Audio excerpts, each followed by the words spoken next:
The date is finally set for the federal government's fall economic statement, or the FES, as the cool kids in Ottawa call it. 1 week from today, that economic update will be released in the House of Commons, and it will reveal whether the Liberals kept their promise and held the deficit to $40 billion or less. Conservatives are counting on that to be a no. Our message is stop. Yes. Stop the inflationary spending. Stop the tax increases on food and homes. Stop indebting Canadians. Will they please just stop? Let's talk about the spending that our government is doing. Let's talk about what observers are observing. Tiff Macklem, I'm pretty sure he knows who that is. The governor of the Bank of Canada says we're no longer trying to get inflation down. Government spending is not pushing against getting inflation down. We have already brought it down. Finance Minister Chrystia Freeland was asked today about the deficit, and she did not provide a figure. I do want to be very clear and assure all MPs and all Canadians that Canada's public finances are sustainable. Canada has the lowest debt to GDP ratio in the G7. We have the lowest deficit in the G7. Our public finances are sustainable, as the PBO has made clear. And I am really looking forward to delivering the fall economic statement on Monday in the House of Commons. The Power Panel is back on this with Vandana Cotter, Lisa Raitt, Brad Levine, and Rob Russo. Brad, just to give a bit of an update there, at that committee meeting, the Conservatives there are saying the deficit numbers leaked from finance. They claim it's $60 billion or more. I have no idea if that is true. But if things are as good as the finance minister said there, that's why you wait until the second last day of the sitting of the House? Like, what do you think we're going to see a week from today? Mid-December, that's right, or roughly mid-December, yeah, for sure. Yeah, so, I mean, I think that the delay is trying to bury some potentially bad news. We know that there's economic headwinds. There's a couple of different audiences. One is, this is the last fall economic statement before the next federal election. No matter when the election is, we're not going to be here a year from now within this Parliament. It's got to lay the groundwork. It is possible that the next budget could be the trigger, either by the government's own volition or by its failure to gain adoption of a majority of support in the fall, or pardon me, in the spring budget. This has got to lay the groundwork for that spring budget. It's got to it's got to set that up. It's got to tell the domestic audience, listen, things aren't as bad. Debt to GDP ratio, lowest in the G7, all the things that the finance minister was just articulating. But the folks at home I don't think it's their number one priority right now. What is, I think, really hitting people hard, even though inflation is down within the Bank of Canada's band, a lot of people are still struggling to make ends meet. That just means that the rate of which prices are going up is slowing down. It doesn't mean prices are coming down. But the big thing, I think, is, and I think this is one of the big economic headwinds that the government is facing, is high unemployment. We're at 6.8%. Yeah. A lot of young people are unemployed. A lot of new Canadians, folks that have recently arrived within the country. That is going to be the biggest challenge that this government is going to have to face, and you can't turn around that in a handful of months. You need time. You need runway. Are we in a recession now? Unknown. Will the deficit, which is going to be bigger than 40, I'm not going to speculate, but even government officials suggest it's 46. It could be as high as 60. Is finance trying to slow walk us and lower our expectations so we're not shocked next Monday when we see a much larger number? Even if it is close to that, that is nowhere near where the government promised. So when you double down and say, I guarantee you, I promise you Canadians, we're going to hold the line. And maybe it is a fair, sustainable figure, but when you say you're going to keep it to 40 and it's much larger than that, you lose credibility as to whether or not you've got your hands on the reins of the economic. So a big lift for Freeland next Monday. So, Lisa, all the macroeconomic indicators of debt to GDP ratio and the G7 comparisons may all be true, but people don't live their lives in the macroeconomic indicators world, right? Like, it is more fundamental on their own sense of economic well-being, which is, when that's bad, that's when a deficit becomes a political problem for you.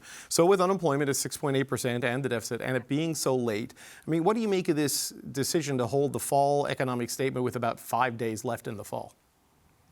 I think she just ran out of runway. I think part of it could be they're trying to figure out the response to Trump. I'm sure that they wanted to go out a bit earlier, but with Trump's election, maybe it did cause them to wonder what is going to actually be in that fall economic update. I'm going to say something I never thought I'd say, which is I completely agree with everything that Brad just said. I think you said the same Got that really clip? well. Yep. Okay. Well, thank you everybody for joining us tonight. We're going to leave it there. I think Brad has laid it out really well. I think the finance minister also has the public accounts coming out, which is basically taking a look at how Canada did in 23-24. She's got fiscal monitor coming out this month that brings you all the way up to October. So there are three really weighty indications of how the economy is doing and how this government is doing. That's going to get picked apart. But again, they're going out for break and they'll try to reinvent themselves and come back maybe after a shuffle in the new year. And everything that just happened was just a bad dream and they start fresh again.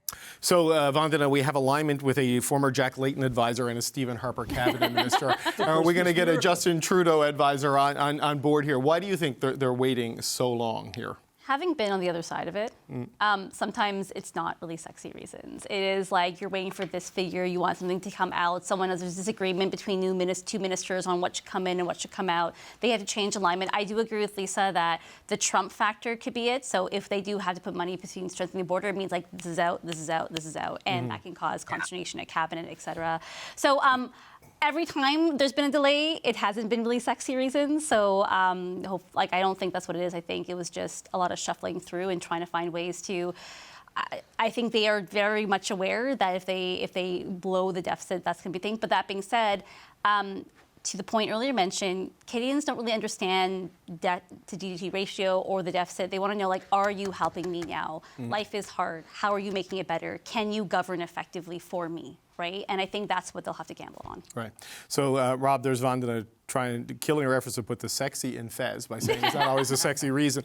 But, I started to get suspicious, just journalistically, about the deficit when the $250 check they announced was pushed to the next fiscal year, which means it wouldn't be on this year's bottom line.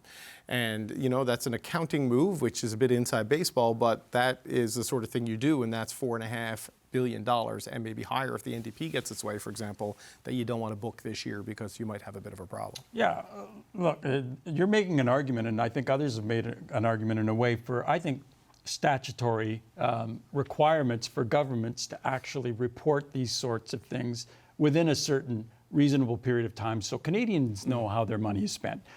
This has actually gone too far as far as I can assess.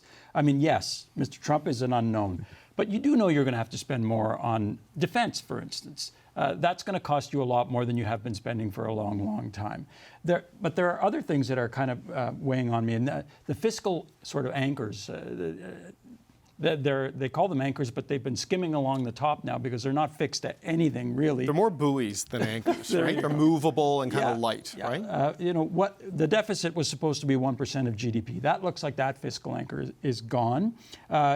I remember when we came in that the debt to GDP ratio, when the Liberals came in, was supposed to be 30%. Yes, the COVID spending blew that away, but there have been deficits of choice rather than of requirement before and declining debt to GDP ratio declining over time. Do you remember that? It's the existing promise. I remember that. There are going to be more drags, though, on money coming in. You reduce immigration like they're planning to do. That means fewer people will be buying, less consumption as well. There are things that they're going to have to tell us that are going to hurt. And it's not just Trump's fault. There are other things that are happening in the country. I saw the minister up saying that it's a great thing that interest rates are going down. Well, they're going down because, as Brad said, unemployment is going up. The economy is ailing. The economy needs a boost. And cutting interest rates by 0.5 percentage point, which people didn't see coming until the unemployment number came out, is an indication that the economy is really, really sucking wind. So what would be a good day for them a week from today then, Rob? Because, spoiler alert, you're all here next Monday. We're going to talk about this on the show. What's a good day for the finance minister, given 6.8% unemployment?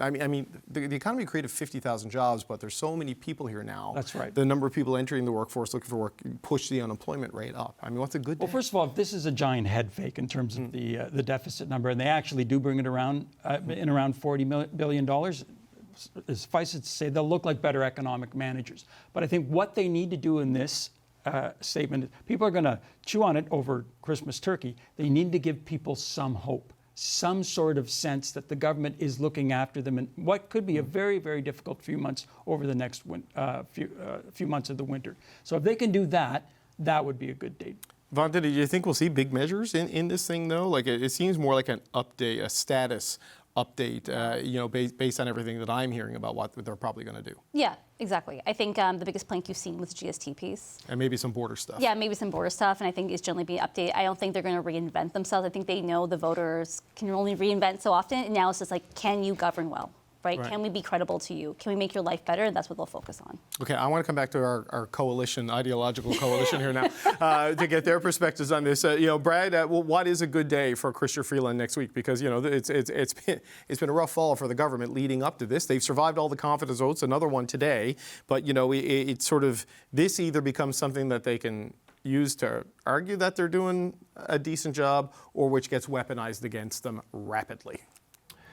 Or both. Yeah, probably that one, yeah. Fall economic statement, think of them as primarily communication tools. There won't, I doubt there'll be lots of new things other than maybe some of the border stuff to please Trump before his inauguration. But it should lay the groundwork for the next election, maybe not, exhaustively, but it should start signaling. So reminding Canadians that things aren't as bad with the fiscal outlook, that there's things in place to help them, and that other parties will try to take away the things that you like. So more of a comms as opposed to a fiscal, fiscal measures where there's lots to chew on fiscally. More of a comms. This is where we stand. Look for us in the budget 2025, the last one before we head to the polls. Lisa, your thoughts? I think she should hope for a strong single and not try to hit a home run. And I say that because I'd hate to see her be scapegoated and blamed for the state of the economy when it's a whole of government approach that got us where we are right now. And knowing that the Prime Minister is 7 cabinet ministers down and that they'll be looking at a shuffle in the new year, I don't think that this all falls on the shoulders of one woman.